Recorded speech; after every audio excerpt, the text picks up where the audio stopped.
Happy Sunday ho mga kumpadres, ating mga kumadres. Dito po tayo sa Gomburza Farm. Hapon na po tayo nakarating, kaya eto, medyo alas 4 at magpapakain na po tayo ng ating mga sisiw sa range.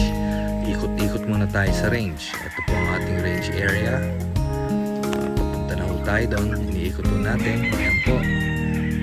Ayan na, ayan ang mga kanilang mga brooder houses.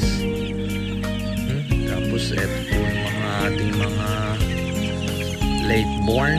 Pwede na iba dyan, nabandila na natin ng mga, ayan na po ang ating feeder. Makikita nyo po ang ating mga sisiw, malayo pa lang, nagugutom at sinasalubong kanilang feeder. Ayan na, ayan po, malulusog po sila. Ganda po.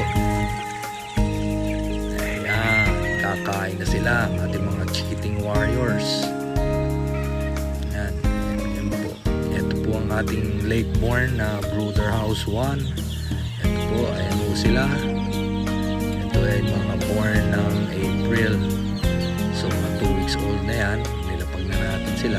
Kusot ang aming gamit. At mahirap pong maghanap ng iba dito sa Batangas, sa lugar po namin dito. Ayan. Hindi pa po namin sila pinaalpas sa labas. Sa loob na sila. And ito po ang brooder number 2 ng late born. Ayan o, mapipintog ang katawan ng ating mga sisiyo. Kompleto itong bakuna. Ito ang ating mga local born. Hiniwalay na po namin di ba mga lalaki. At mostly mga babae na ito. Ayan po. Ayan sila. Malalaki na rin. Medyo bata itong batch na ito ng local.